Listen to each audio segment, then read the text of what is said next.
Hi, everybody. Welcome. I'm Nick Chu. I'm the son of Mary Ann Beach and Frank Chu. My parents were remarkable people. They loved humanity and they believed in its or our ability to better ourselves, and they lived that belief. They lived well, and they lived good. And they have left many people touched, influenced, enriched, or bettered by virtue of knowing them. They met in Boston or Cambridge in 1964. My mom was from Manchester, Connecticut, out of the Congregationalist church and Puritan lineage. And after graduating from Wellesley College with an English degree, had gone to Harvard as a paper grader. And she was grading papers at the business school. My dad was from Macon, Georgia, and the son of a haberdasher, and a business student just out of a 5-year stint as an officer in the US Army, into which he was inducted the day he graduated from Georgia Tech. My mother was to write much later that he was not at all the person she had anticipated marrying. A Southerner, a business student, and a military man. But he defied all of her stereotypes and many other people's over the years. And they were married months after that meeting. Thursday, 2 days ago, would have been their 60th wedding anniversary.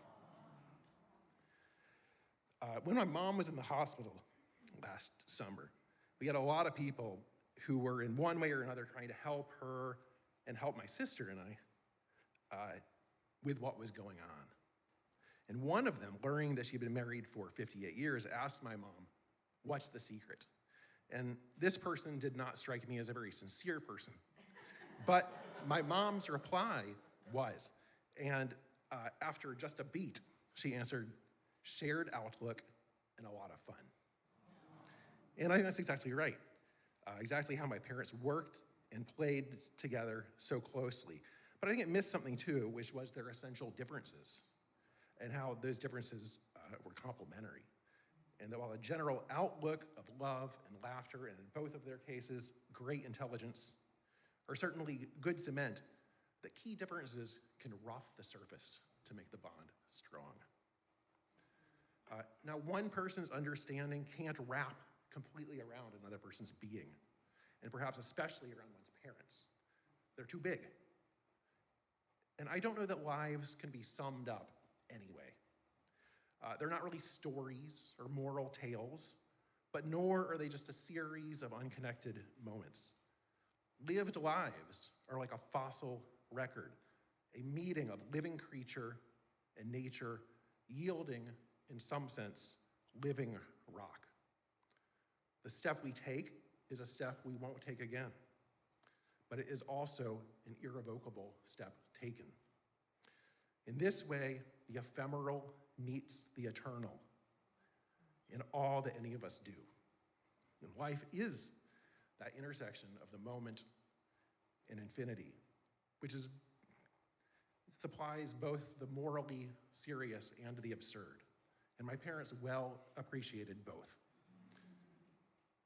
One person's understanding may never wrap completely around another person's, as I said, but perhaps, but with their intelligence, energy, curiosity, my parents made and kept many, many friends over the years.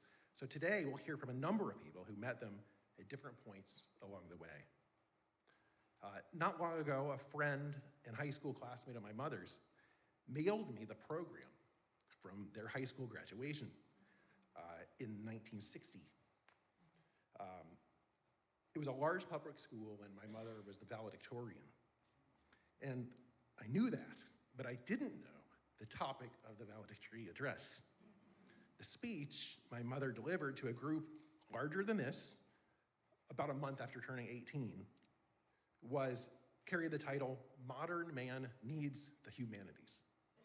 I feel that for all of their many facets, in a way, that was a major through line through the lives of both of them. They loved people with a generous spirit, so accepting of differences and faults, always seeking and finding the best in others. What an attractive trait. I want to thank everybody for being here to celebrate these two living lives intertwined by unlikely chance, but also perhaps inevitably. One last thing. I can remember seeing my mom cry one time the day her mother died. And I don't remember ever seeing my dad cry.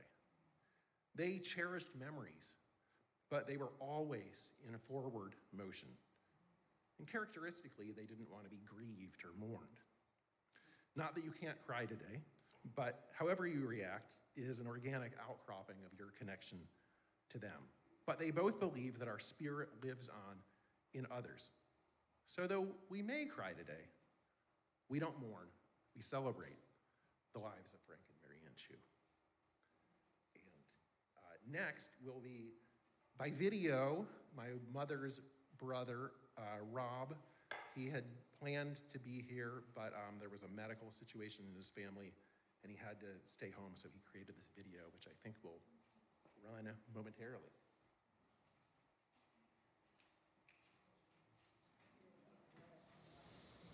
Good afternoon.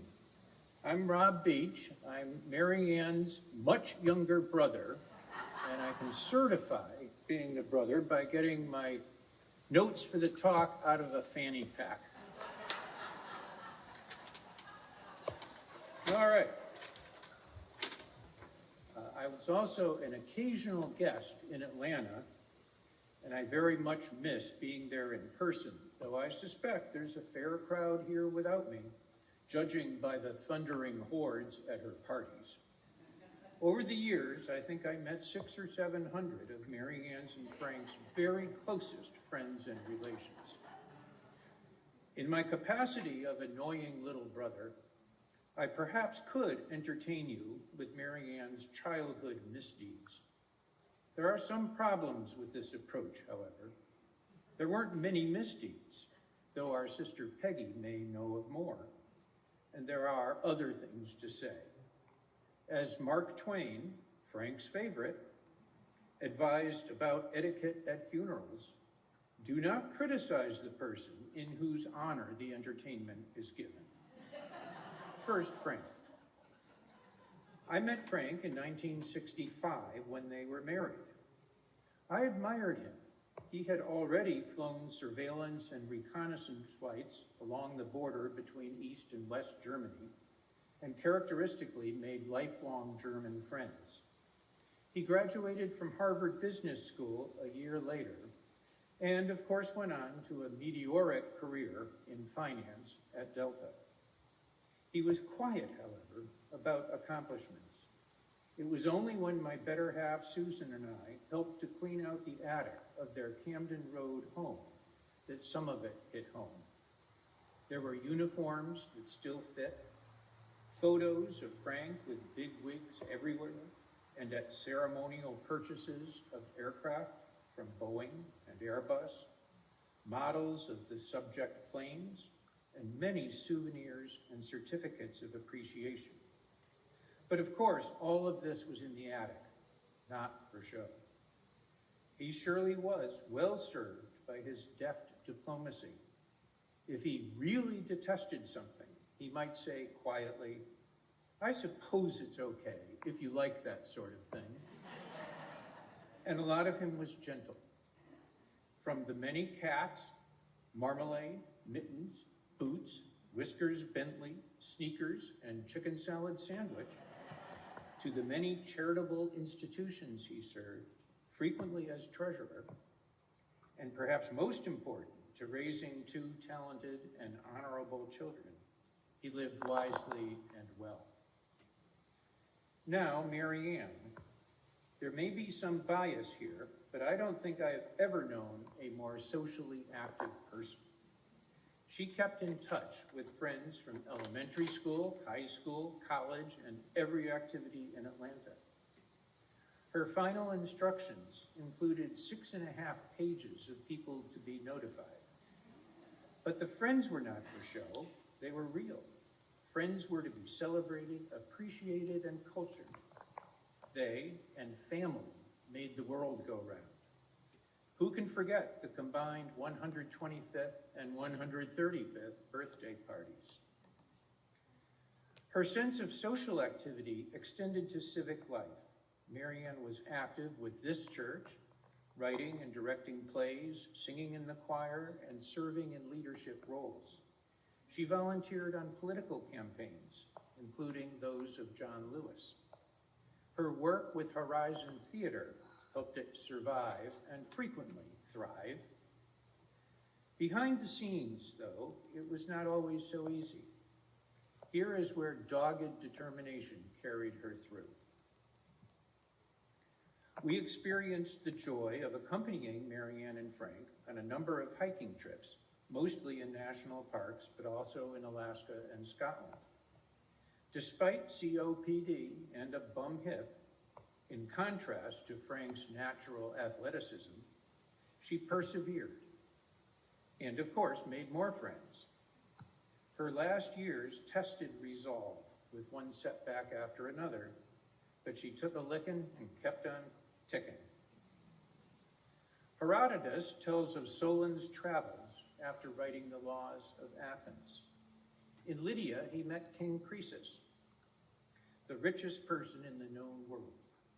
Responding to Croesus's inquiry as to who was the happiest and most fortunate person in the world, thinking it would be he, Solon mentioned several more humble souls who had performed their civic duty and were surrounded by family rather than immense and ephemeral wealth. The moral? Nobody knows what the gods may bring tomorrow, and no one should be counted happy until death. It seems clear that Frank and Marianne may be counted happy and fortunate, not by material wealth, but by devotion to society, friendship, and family. Though in some ways an unlikely couple, an idealistic near-pacifist Yankee and a military pilot from Macon, they showed the rest of us how to live and to live well. In her instructions, Marianne mused about memorials, but concluded in bold type, but why not a party instead? That sounds like permission to experience joy in fellowship. Enjoy. Relax. Thank you, and Pax Vobiscum.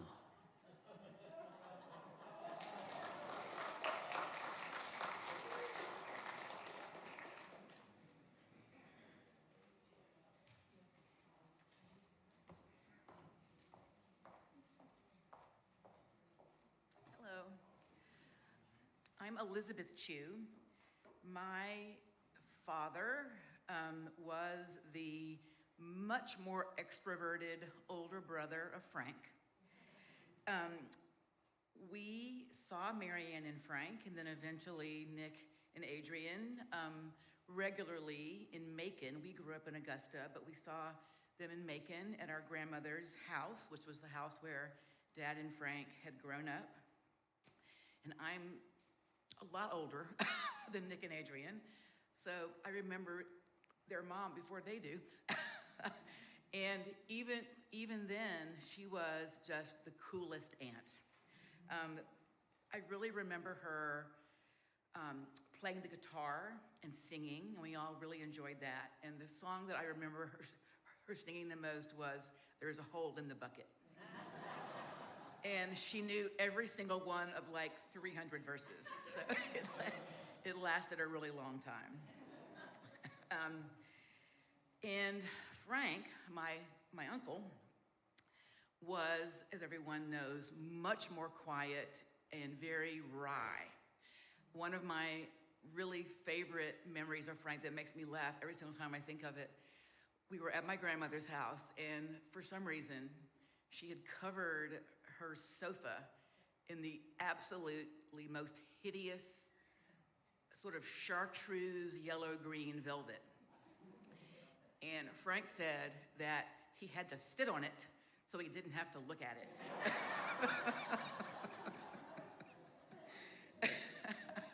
So, when I was older, after college and working in Washington, D.C., Frank would, from time to time, stop by and see me at work when he was in town. I thought that was so nice of him. And it didn't occur to me until much later that he was, in fact, a very big deal and had been there to testify before the U.S. Congress. So, reflecting on them, and it's so hard to believe that they're gone. One of the things about Mary Ann that I value so much was that growing up in the South in the 70s, she gave me an example of another way to be a woman in the world, which I just valued so much. And Frank, as Nick and Rob have said, he was so different from my father, his brother, first of all, and then from Mary Ann, but they were together just the perfect complement and such a model of curiosity, forward motion, and just keeping foremost in your mind what was important. And that's a lesson that I will always value and treasure.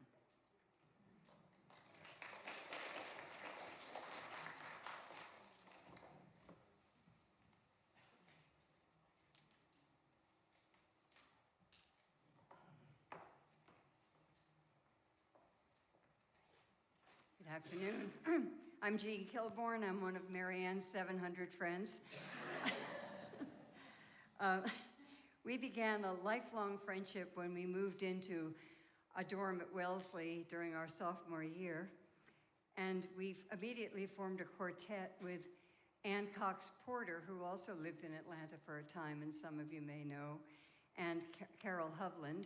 And we stayed in touch after graduation. Mary Ann and I stayed in touch independently, but also our quartet stayed in touch, meeting over the years, mostly eventually at Carol's farm in Petersburg, New York, where we go to museums and take long walks and mostly talk for hours on Carol's porch beside a brook.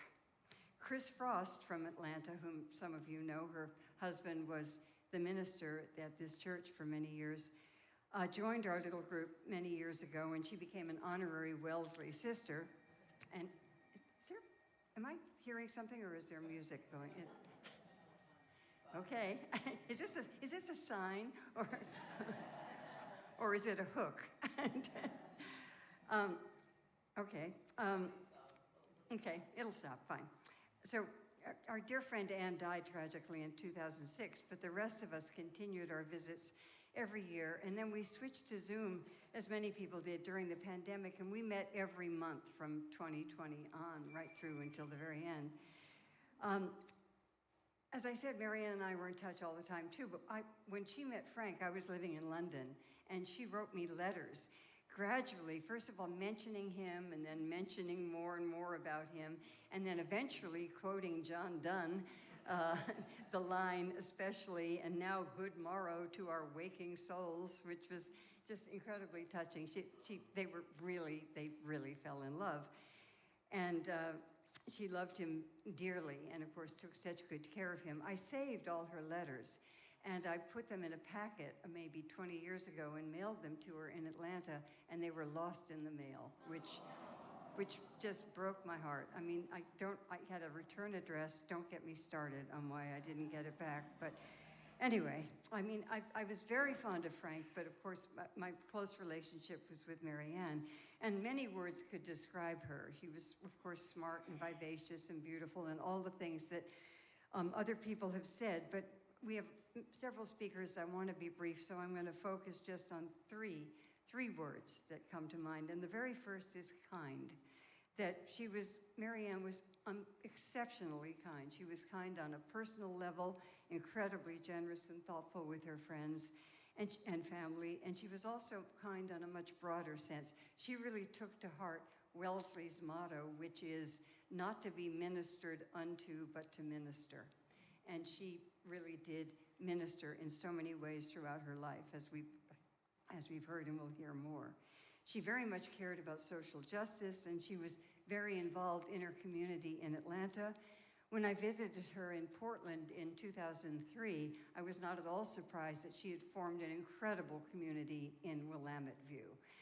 People who had been sort of isolated and really had no friends living there, all of a sudden had a network, were parts of a book club, where, you know, she had organized them all. So connecting people was one of her many gifts, and she made a huge difference in the life of so many people.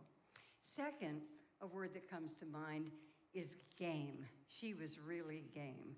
She was up for anything. She had a great spirit of adventure. I remember we got in trouble at Wellesley once because we got home after our curfew, which was insanely early, but that's all right. But we were late, and she got us in to our dorm by sneaking through the underground tunnels that she had discovered on an earlier adventure. That would have been fine had we not been caught, but that's all right. It was good. And then, as mentioned, I was on one of the trips. I was on the hiking trip in Scotland with Rob and Sue and Marianne and Frank, and she was unbelievable. I mean, she had COPD. She was in pain, real pain, and she kept up. She just kept up. She kept me going because I felt I can't possibly stop if Marianne is, you know.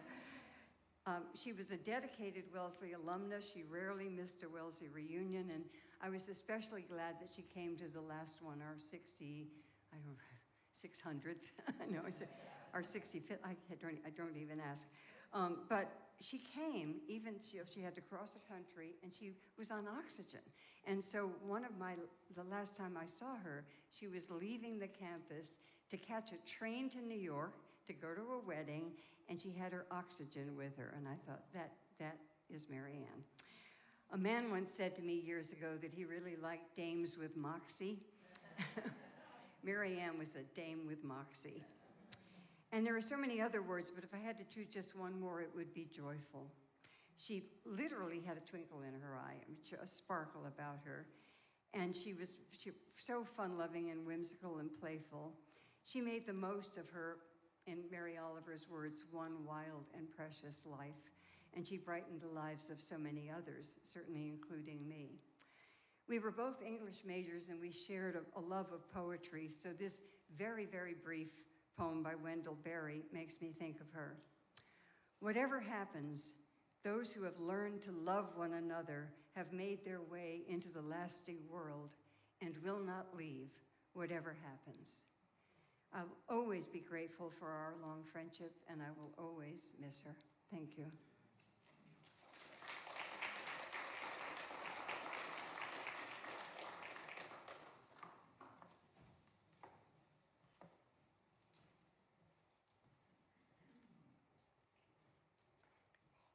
Hi, I'm Milbree Birch. In 1968, my 4 best friends and I were 10th graders at W.F. Dykes High School in Northeast Atlanta, a cohort of smart, funny, ironic, artsy proto-feminists. We called ourselves the Fat Five. I'll invoke the others with their names: Sue Barnett Ward, Roxanne Hutchins Ray, Ruth Morand, and Mary Shaw Davis. Some of us were in Mary Ann Chu's English class that year. Others got to know Mrs. Chu because she helped sponsor the drama club. That's also where we met Karen Berman, an 11th grade girl who expanded our circle to the Fat 5+1. As teacher and mentor, Mrs. Chu became the patron saint of our high school years. She gave inspired assignments, inviting us to write songs and perform skits. She agreed to sponsor the music club we founded. She consoled us when jocks threw food at us in the cafeteria. She admired our pluck, and we admired her example. We were one another's champions all around. We were delighted to run into Mrs. Chu and her smiling husband outside of school in avant-garde settings like the Piedmont Arts Festival or the Unitarian Universalist Congregation. With his sparkling eyes and quick wit, Frank Chu both welcomed and won us over. Even before the end of high school, we girls scattered. The now 12th grader graduated. My parents sent me to a private school. 3 attended the Youth Experimental Opera Workshop on the South Side. 1 opted for joint enrollment at Georgia State. Even so, when the Choose children were born, the Fat Five were conscripted in a babysitting pool. Then at the end of our disparate college journeys, the Fat Five plus 1 scattered again. Only one of us stayed in Atlanta. The others went to LA, DC, the Southwest, the Northeast, and the Low Country. Still, we stayed in touch with each other and with the Choose, whom we now called Frank and Marianne. Whenever we could, we Fat Fivers dipped in and out of each other's lives, coming together at high school reunions, at our own gatherings. In 2003, several of us celebrated our 50th birthdays together in Hawaii. We called it Hawaii Fat Five-O. In 2008, a different configuration of us gathered at my mother's house in Atlanta. Our guest list included Frank and Marianne and other members of our extended cohort from Dykes. In 2016, 3 of us, the one from LA, the one who remained in Atlanta, and me, by then living in the Midwest, rendezvoused for lunch in Buckhead. The Choose joined us there. My older daughter, Katie Blake, was working at the Carter Center, so she came as well. Frank and Marianne had almost certainly attended Katie's christening, but this was the first time they would have seen her as a young adult. And it was the last time that I would see Marianne and Frank in the flesh. During the pandemic, the Fat Five plus 1 Zoomed together once a month. Along the way, Marianne shared Frank's diagnosis with us, probably in her Christmas letters. When the Choose prepared to move to Portland, our Dykes friend Bruce Harlan helped pack them up, making sure that the cords stayed with all of their electronics. In May 2024, all of the Fat Five plus 1 met for an in-person reunion in Beaufort, South Carolina. There, we renamed ourselves the Sumptuous Six. With Roxy and Karen, we are 3 in attendance here today. While we were together on that trip, we invited Marianne to join us for a Zoom tea. We all had fascinators on with different colors. I think it must have been startling for her to look out and see us in that way. She filled us in on her family members and recounted her plans for that ambitious trip that would start the following day, visiting her brother and sister-in-law in Connecticut, heading to her college reunion, taking that train to New York to attend a Memorial Day wedding on Roosevelt Island. Marianne spoke with joy about the happening place where she lived, sitting at the French table on Tuesdays, winning prizes for her Halloween costumes 3 years in a row, singing with the chorus, facilitating a UU group, planning a holiday reading of A Child's Christmas in Wales for the theater group, and of course, visiting Frank and being close to her children and grands. During our virtual tea, we reminded the patron saint of our high school days how much her friendship and Frank's had meant to us for almost 60 years. One of the last things she said was, "You can make this an annual thing. We'll do this again if I'm still around." Losing Marianne and Frank 3 and 4 months later brought a stop to the wheel of our cherished multi-generational friendship. Even so, the Sumptuous Six hold the Choose in our grateful hearts and will to the end of our days. I'll end with this brief tale because it captures the Choose and their community. Long ago and far away, there lived a couple. They met when they were young and loved one another well. They planted their roots deep and worked hard, raising their 2 children in a small house on a mountain path outside a village. In time, their daughter and son grew up and moved away. Gray eventually came into the couple's hair. Anyone in the community who spoke of them recalled how wise each one was and how devoted they were to one another. But don't we all sit at a long banquet table of life, knowing that a cup of sorrow is being passed around the whole time, and that one day it will come to our place? It happened one season that the woman took sick and died very suddenly. The shock of her death affected everyone, The man's son and daughter came home and gathered with the villagers to honor and bury the woman who had passed. Knowing how devoted the old man had been to his wife, the villagers feared for his well-being. Surely he would be driven mad by his grief. They said, his children will soon return to their own lives. We must offer the old one company and consolation. So they put on their mourning clothes and headed solemnly up the path to see him. As they neared that little house, they heard music. It was the old man playing his flute, but it was not a dirge. Instead, the tune was jaunty and joyful. The neighbors said to one another, see, he has lost his mind. Let us hurry. When they reached the little fence surrounding the house, they stopped in amazement. The gateposts were festooned with colorful banners. The yard was strewn with flowers. The old man, his daughter, and son were dressed in festive clothes. As the father played his lively tune, his laughing children danced. The villagers called out, why are you acting like fools and buffoons? Why do you not grieve properly? The old man put down his flute. His daughter and son ceased their dancing. The widower said, my family has wept so many tears, the ground is damp beneath our feet.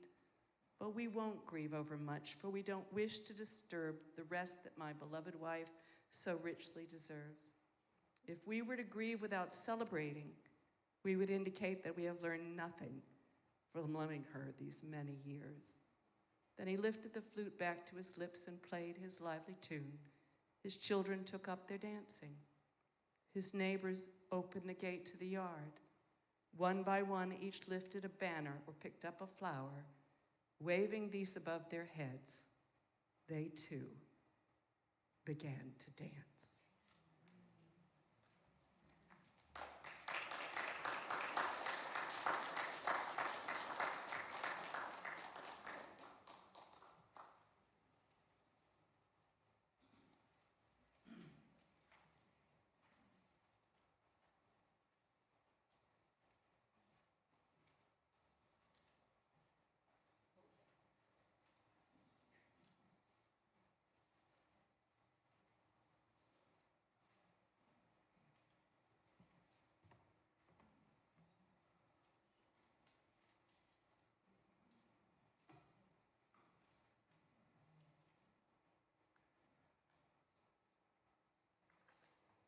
And I am Helen Dennis, and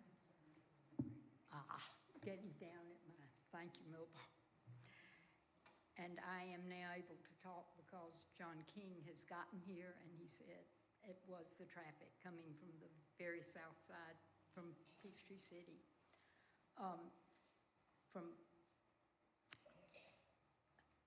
My theme is conversations cut short, and how it's harder for me now to know what Frank and Marianne would be saying about where we have arrived in this corner and in this country and world.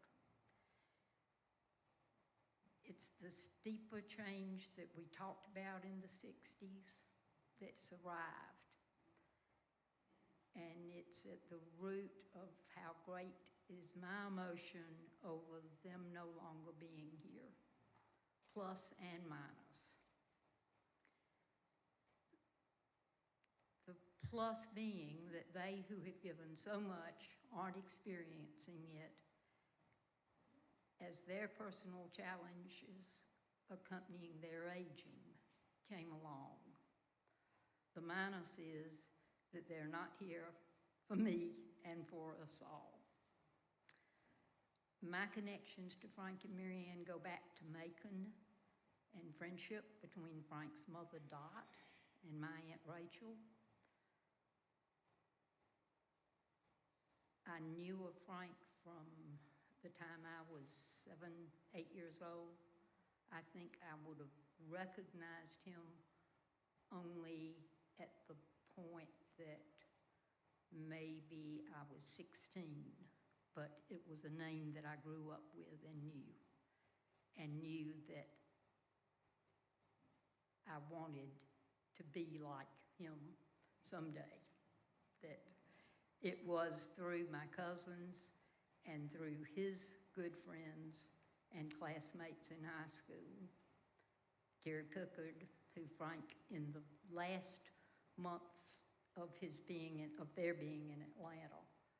Frank talked about the trip that he and Carrie took with the Big Pickards when they graduated from Lanier and went across this country. And it was such a joy, and if only I had had the recording going, we would all want to know what those times when he was in and out of being able to know exactly what was going on, because it was a giant move for both of them, and as it turned out, it was the good move, and Marianne was unbelievable in her determination to make it happen. But the names there were the three Brubaker siblings, and my cousin, I was related, not blood kin, to Carrie and to John Reynolds, and the Brubakers to Leonard and Richard and Barbara. Frank was born in 37, I in 46, and Marianne in 42. So she was right there in the middle of the two of us. I got ahead of myself because it's looking back at Macon is a part of my having landed in his department at Delta. And that was related to me. I did not meet Marianne, even though she had left my dorm at Wellesley in June as I came in September.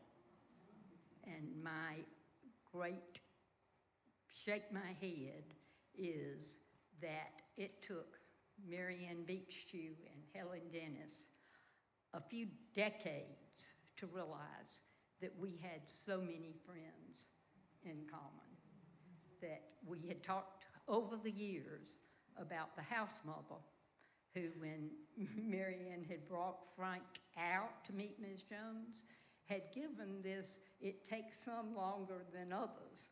And they married to, a very short time after they after Marianne had graduated. But that was our mantra. And Marianne, as I was with them, an extraordinary 3 months, right as they were the last 3 months here in Atlanta. And I had a discovery a day as she was going through all of those papers down in that wonderful room downstairs that she knew she couldn't keep. But we discovered so many relationships that we had never discovered, and we had been in contact, closer and not so close, over the decades from 69, 68, and this was 2020. So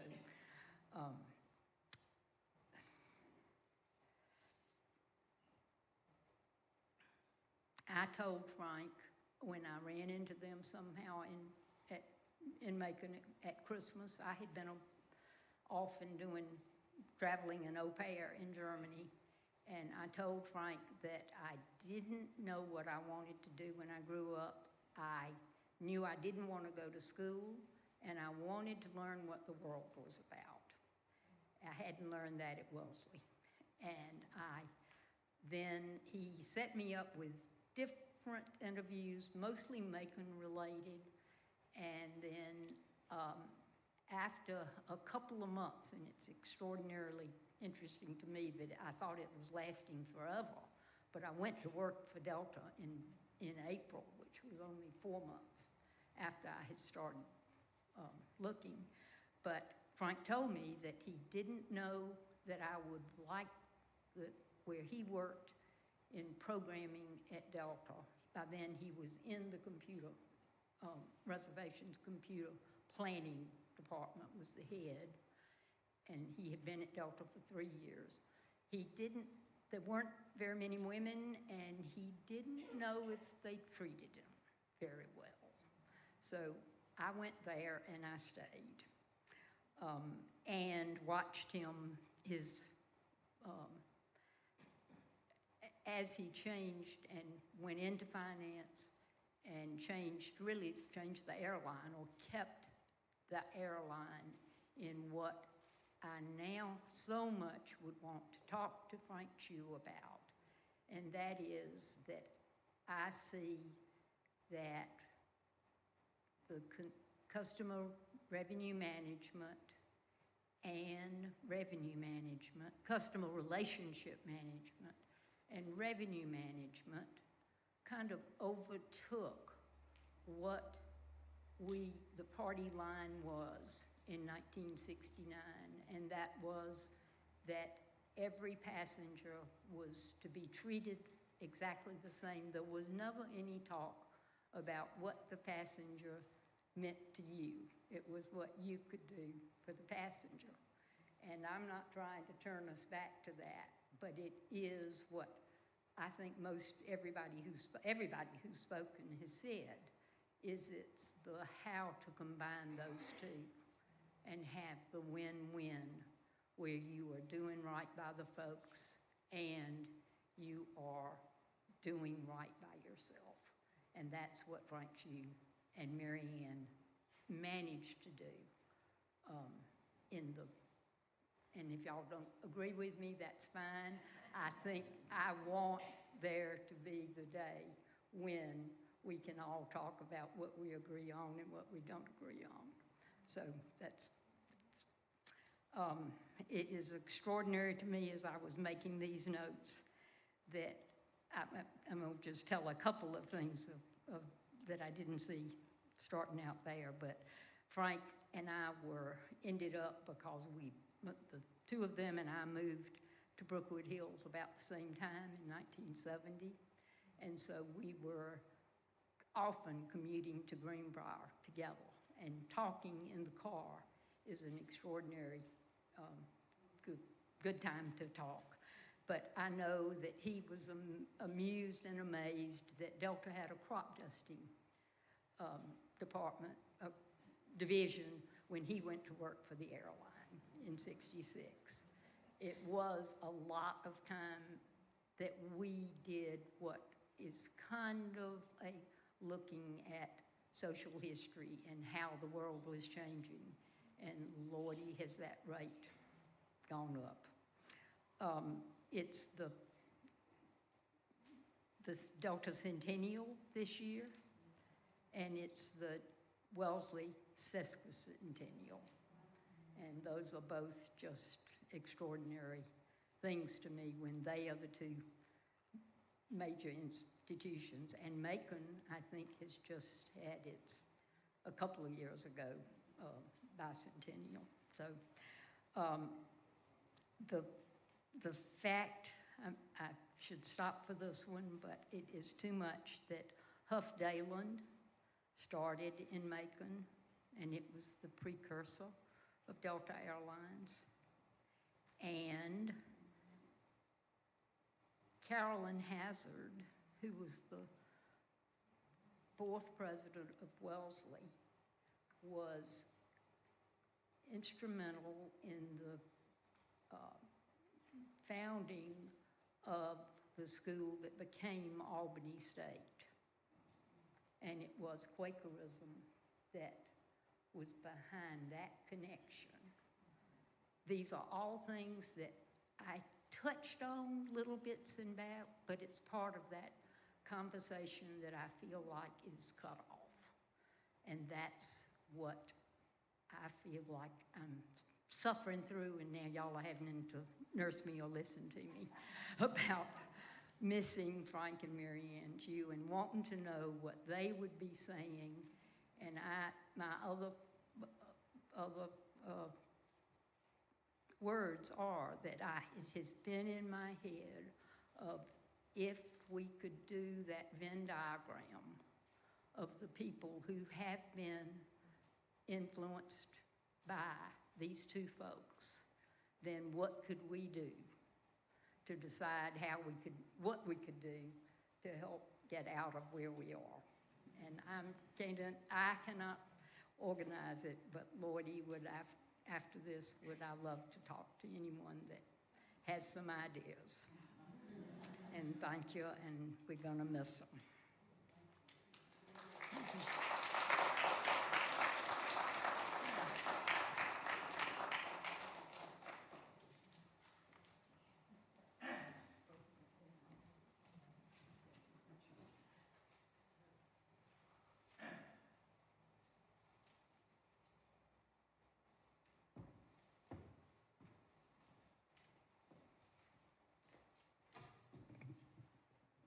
What a good-looking bunch.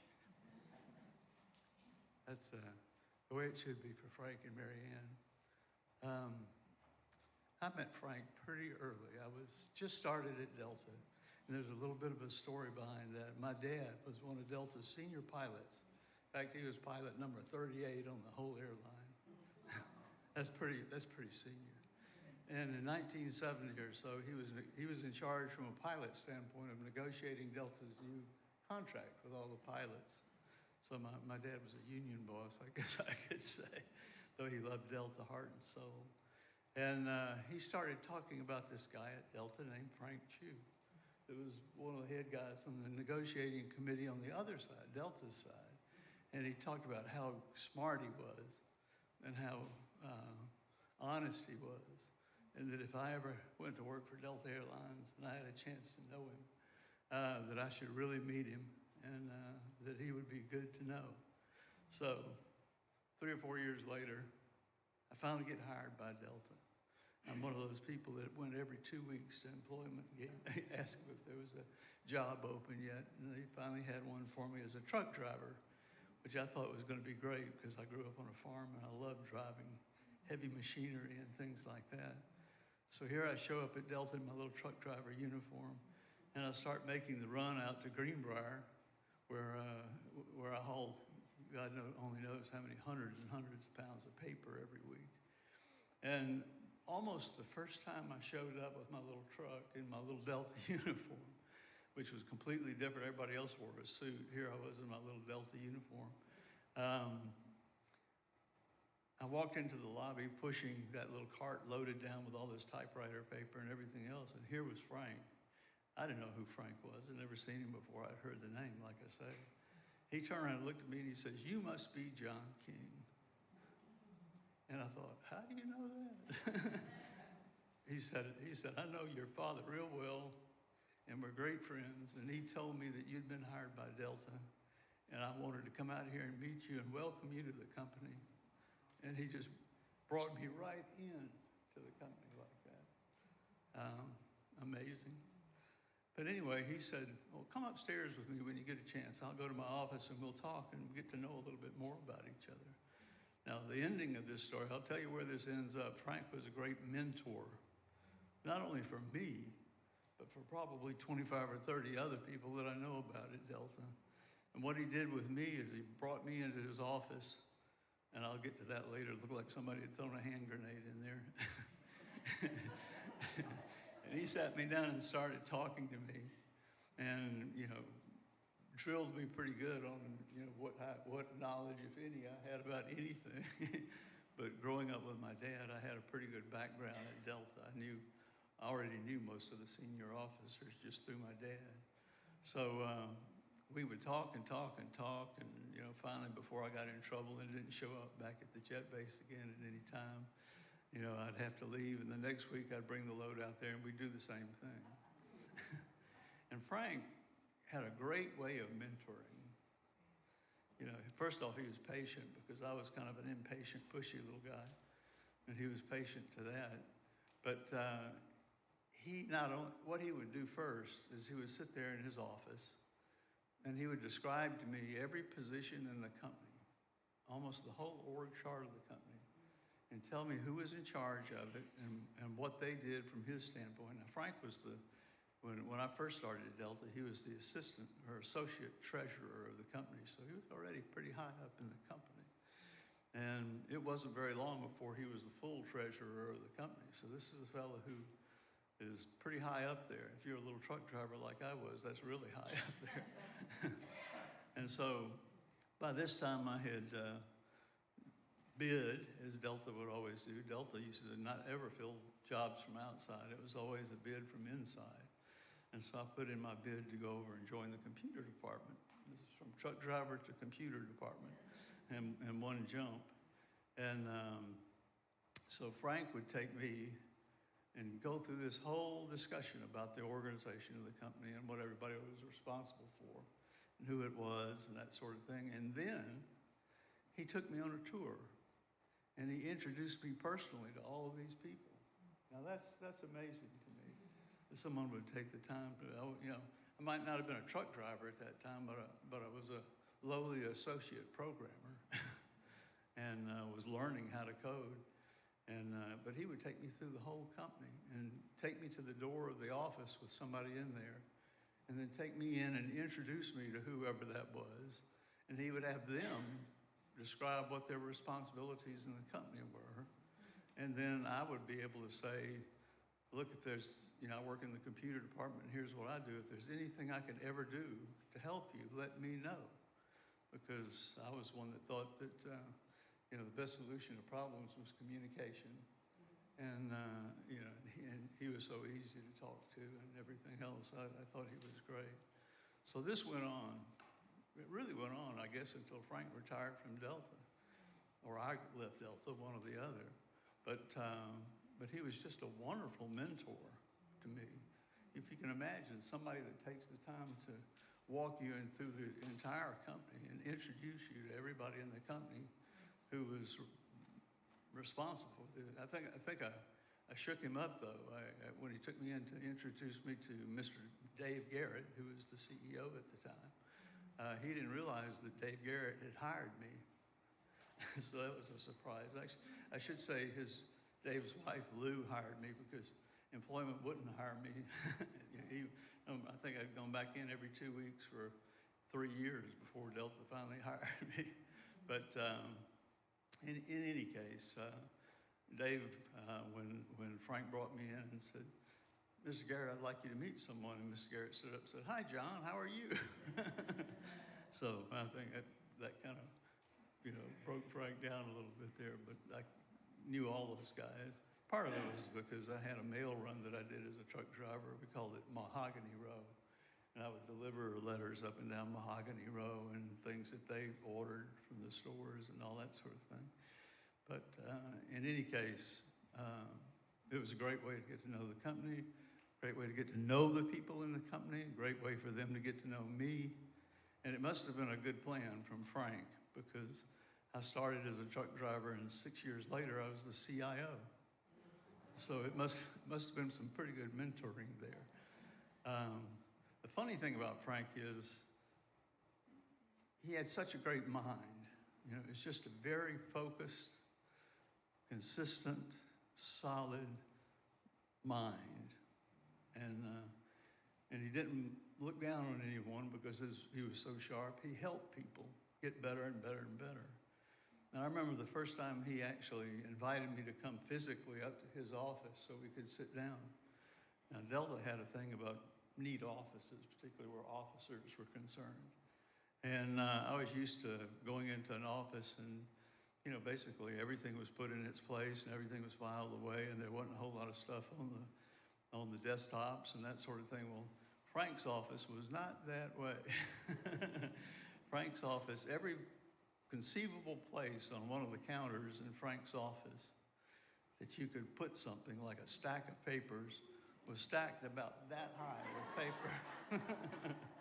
And I remember looking at that and thinking, what in the world is going on here? And so I asked Frank, I said, what is all of this? And he said, oh, that's my files. I like to keep them close so that I can see. And I remember thinking, well, you know, how do you ever find anything in what amounted to 16 feet of stacked paper? How do you ever find anything? And he said, well, it's easy. He says, see this pile right here? He says, if somebody comes in here and says, I want the files on so-and-so and so-and-so, or let's discuss this thing. You know, Frank would turn around and he'd look at all those stacks of paper and he'd say, okay, that all happened in about 1978. And he said, and this pile right here represents 1978. And he said, and it was in June, so it's going to be about right here in the middle. And then he'd pull it up and look at it. And he said, no, that's May. Let me go a little further. And he'd find exactly what it was. And he would find it in less than 30 seconds. He would have it in his finger. And he would pull it out and put a little red tab back in there so he could put it back when he was done. But he would get stuff like that out just that fast. And I guess there were 8 piles like that. So he had enough to cover, close to 8 years. And I sat there and I started thinking about it, and I thought, how much more effectively could you organize? As long as you had the memory to understand about what the dates were when that was going on. Now I didn't copy him on that. I just tried to have good enough people around me where I could always depend on they would know stuff. So,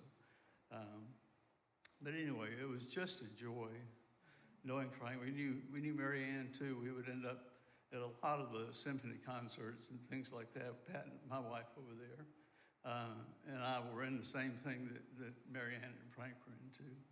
And Pat was a volunteer in a lot of the things out there where Mary Ann was also volunteering.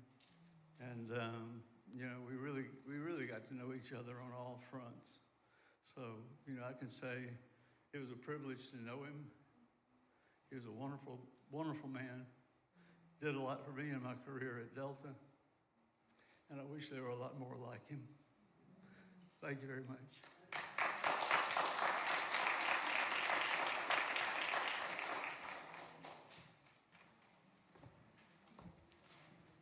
Okay, so we have a bit of a 7th inning stretch and then a couple more speakers.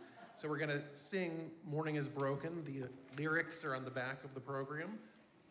And if you want to rise and fill your lungs with air, that's great. If you want to sing from your seat, that's fine as well.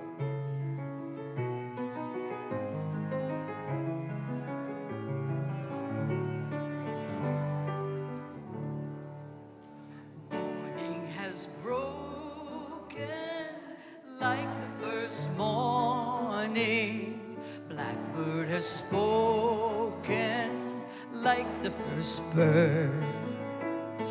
Praise for the singing, praise for the morning, praise for the ringing, fresh from the word. Sweet the rain's new fall, sunlit from heaven, like the first dew fall on the first grass. Praise for the sweetness of the wet garden, sprung in completeness where his feet pass.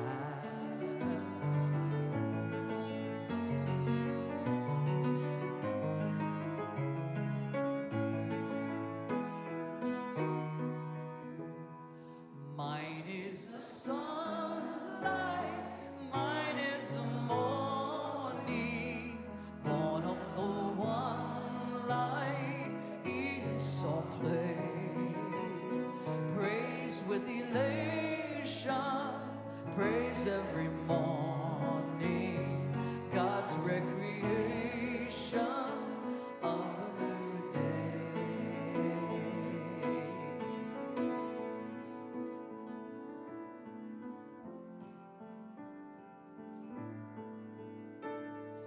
Morning has broken like the first morning. Blackbird has spoken like the first bird. Praise for the singing, praise for the morning, praise for the springing, fresh from the word.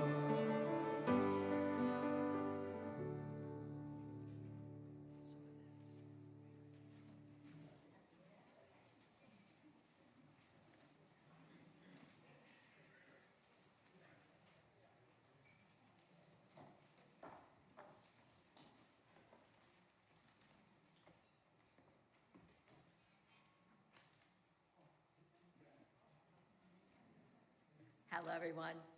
I'm Lisa Adler.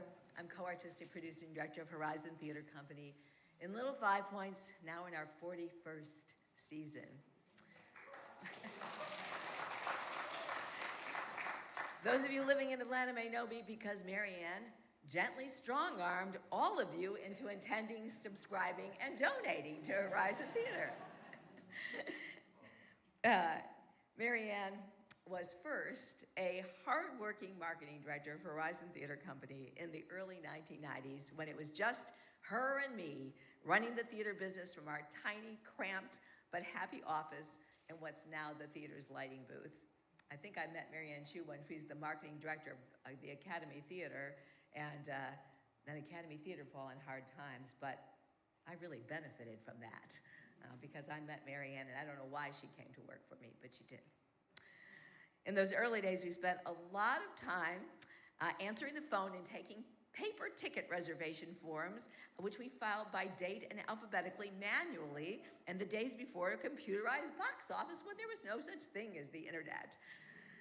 In the fall of 1991, we had a hit play, the Atlanta premiere of The Heidi Chronicles by Wendy Wasserstein, and it was running at Horizon while the Braves were winning the World Series. So every time another game was won, we were sold out, but 50% of the audience would call us up and cancel. And we had a long waiting list, so we would then all proceed to call everybody on the waiting list, and by the next day we were full again. So every day we had the same routine, and we ended up filling the house every night. We were marketing people, so we were using, there were no digital photos, so we were using loops. Remember loops, these little things you look through to look at the contact sheets?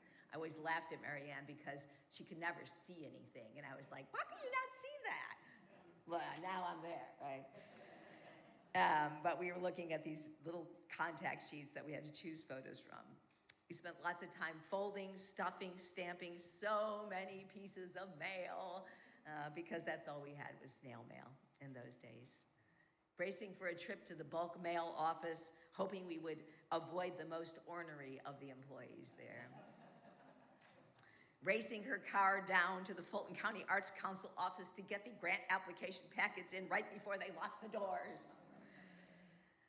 But we were full of energy, audiences loved coming, and we had fun. After a few years of working on the staff, she moved over to the Horizon board, where she was a master of twisting arms with great charm, getting her friends to donate, subscribe, and support. And thank you, because many of you are still doing that all these years later. She was a board chair for a couple of years, and she got a lot done because she gently, gently prodded until everyone did whatever she was asking them to do. She was tenacious and funny and so kind. And of course, she had this wonderful wide circle of friends who she would do anything for. I have so many great memories of working side by side with Marianne and of the wonderful house parties that she gave for opening nights and holidays and donors at their beautiful home on Camden Road. My daughter's 24 now, and one of my favorite photos is of her first Christmas at the Horizon holiday party at the Chu's house in front of their gorgeous Christmas tree. She was 2 weeks old and in a cute little elf outfit. And she had all the love of Marianne and Frank and all of my Horizon board members that all remember being there, and she was 2 weeks old. Marianne was a mentor, friend, passionate supporter, and one of the most generous people I've ever known. Frank was a loving husband who supported Marianne in all of her adventures and volunteer efforts, quietly helping and enjoying the glow of friendship and community that centered on their home, and of loving all the time that they traveled together and relaxed and rode bikes together everywhere. When they moved to Portland, it left a hole in all of our hearts. But at least we'd still get to have Marianne's wonderful holiday letters that comically and warmly summarize the escapades of the family for that previous years with photos to go along with it. Now we say goodbye and much love to her family and mourn her and Frank's too soon passing. You don't know in life while you're living it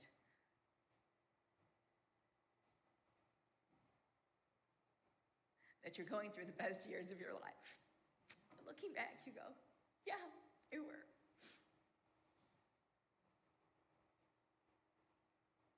I'm so grateful that Mary Ann somehow, for some reason, came into our lives and became my mentor and friend, and dedicated her time, energy, and love to transforming the theater into a wonderful artistic home for so many people to Atlanta. Horizon was as much Mary Ann's as it was mine and Jeff's and all the other artists that worked there. Much love to Mary Ann and Frank's family, to Adrian and Nick. I know you deeply miss them, but you carry the spirit in who you are. And you're wonderful people, and the memory lives in both of you. So thank you all.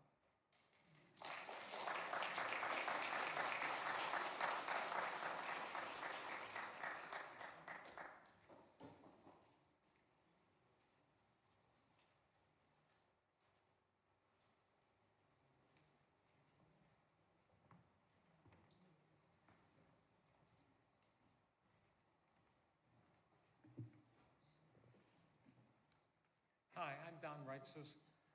My mother-in-law, Esther Rovnik, had the endearing habit of when she met someone new to see similarities in their behavior and appearance with famous people.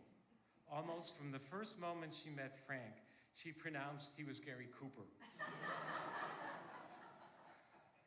A famous Hollywood movie star who typically played quiet-speaking men of integrity and stature, often with an accompanied dry sense of humor. She was right on the money with Frank. Frank Chu was a quiet man of integrity. Tom Wolfe, in his book Bonfires of the Vanities, describes his main character as a man in full, defined as a person who is complete, whole, and fully realized. Frank was a man in full, confident, self-assured, in the best sense of the word. There are wonderful Frank stories. When Frank and Mary Ann were either newly engaged or newly married, it was night and Mary Ann's father was driving. He was clearly lost, but didn't want to admit it. Frank looked out of the window using his celestial navigation training to find the North Star, and in the most respectful way suggested they were traveling in the wrong direction. Frank was a man of purpose and self-direction. Frank was proud first and foremost of his family, nuclear and extended. He was also proud of his background and accomplishments. Macon family and friends, education at Georgia Tech and the Harvard Business School, flight training and Army service in Germany, and a distinguished career at Delta. A story that may or may not be true is that while serving in Germany, he regularly worked with a German and British officer coordinating NATO flights, and that when Frank had trouble understanding the British officer's speech, and the British officer had difficulty, hard to believe with Frank's very mild Southern accent, it was the German who translated for them. Among Frank's fine qualities was his involvement in his community and public service. He served for many years on the board of the Atlanta Symphony, Alliance Theater, WABE, and together with Mary Ann was very active in their Unitarian Church. Last year, we were with our grandson in the playground next to the Brookwood Hills pool and came upon a plaque listing past presidents of the Neighborhood Association. Lo and behold, Frank was recognized as a past president. He was a good citizen. Among Frank's enduring qualities were his special loves and tastes, including Spaten, an old German beer, Loire red wine, his beloved Jaguar, Frank Lesser musicals, Mark Twain, military history, books, museum, and sites, and Bragg, bike ride across Georgia. Frank was curious, enjoyed pursuing his passions. It's a joy and privilege to have known Frank. Frank and Mary Ann make us better, enrich us.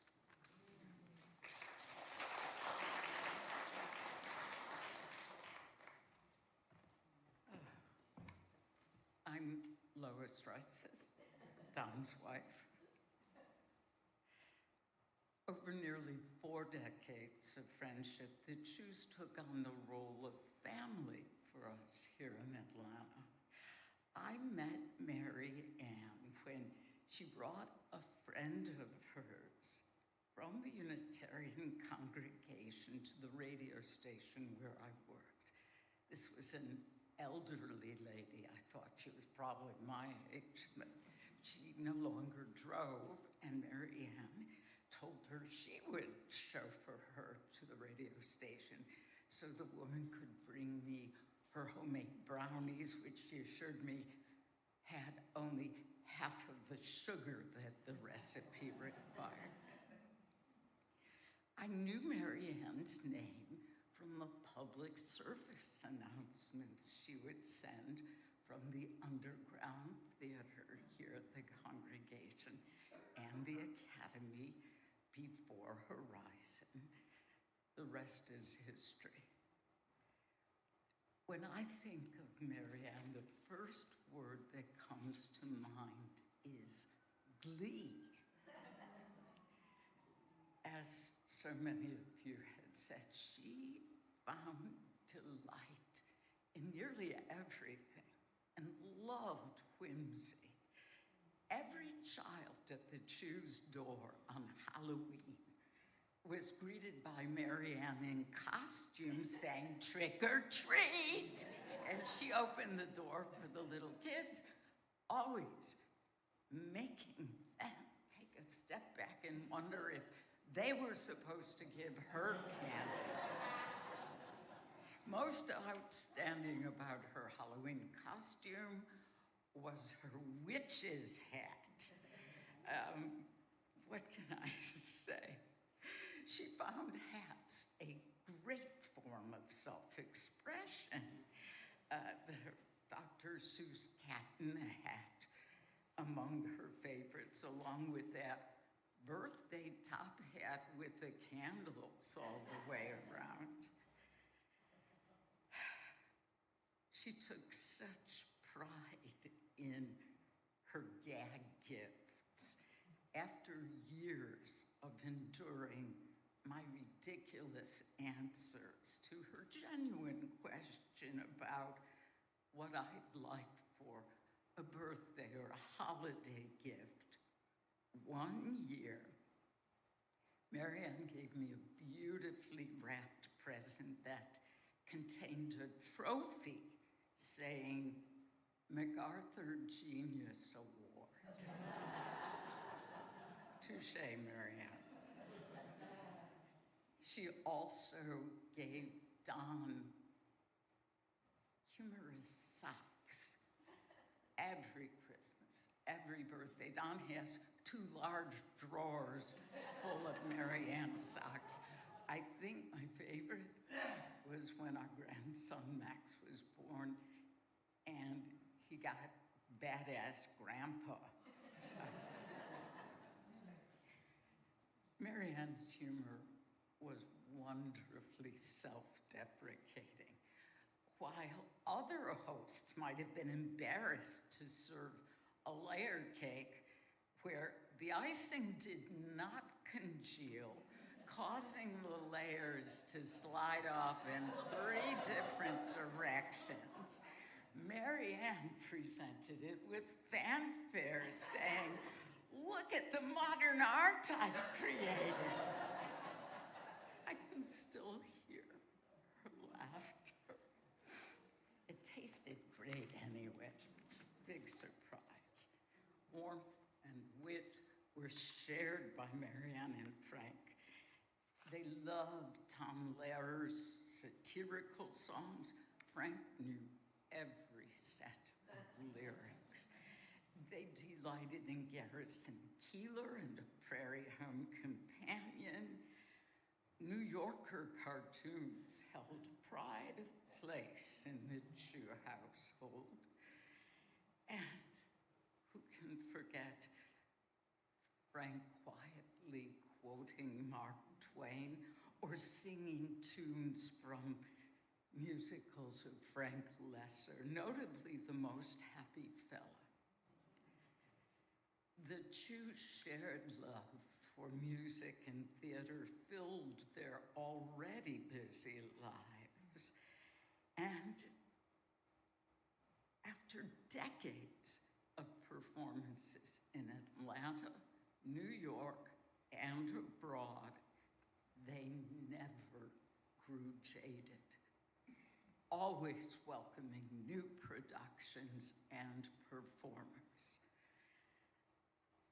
I cherish a memory of Frank and Mary Ann joining Donna and me on a trip to Chicago in February, where neither snow nor sub-zero temperatures deterred us from going all around town with the soprano June Anderson, who was starring in La Traviata at Lyric Opera of Chicago.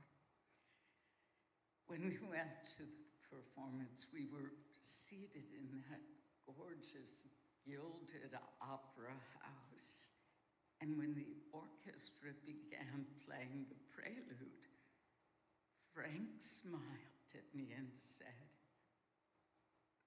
"It doesn't get better than this."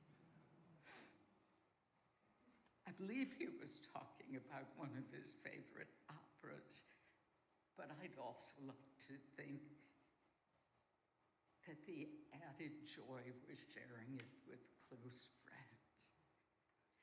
Our relatives all lived in Chicago, and for our children, here in Atlanta, Mary Ann and Frank were like a favorite aunt and uncle, with the added benefit of living nearby. Christmas Eve with the Jews, Passover, Seders, and Thanksgiving at our house, collective birthdays together remain among the most vivid and sweetest of memories. It was our daughter Jackie, whose wedding in New York City a few of you have mentioned, Mary Ann, was determined to attend, undaunted by her breathing, or by the little oxygen tank, which she told us she probably smuggled onto the Delta plane in her bag. Jackie continues making the holiday recipes Mary Ann provided. Our last Christmas Eve altogether in 2019 was especially meaningful for our son Michael, bringing his fiancée, now wife Caroline, into the family event and the Jew family fold. Mary Ann's crowning touch to celebrations around the Jew table was her toast. I'm sure many of you know. She would recite it first in Spanish with a flourish. I'm going to say it in English here.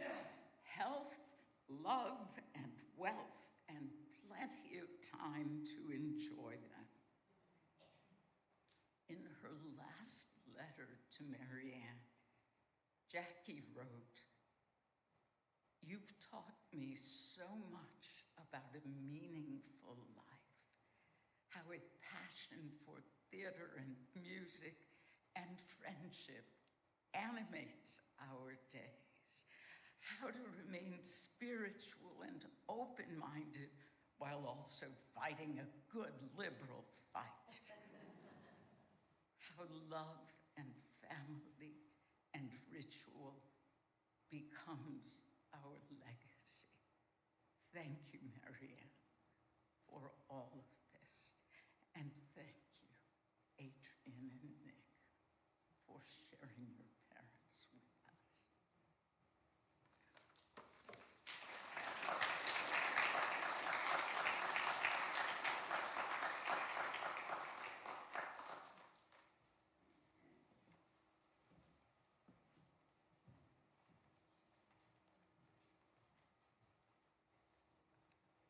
As most of you know, I'm Adrian Chu. I don't have much to say that hasn't already been said about my parents, but I think we all had the experience that they were wonderful people. They set great examples for my brother and myself, and probably many others, of honesty and integrity, and being on the side of social justice, treating everyone with respect, and these are things that definitely, I feel are, you know, I've carried through from them to myself, as well as generosity, giving their time and money to so many organizations, and their love of the arts, bringing people together, welcoming everyone, and just a lot of fun and music and humor, as you've heard. So I won't say much more except to thank you all for coming and for being part of our lives and part of their lives. We are going to have a reception around the corner in the church following this, so feel free to join us if you would like to. And again, just thank you to everyone.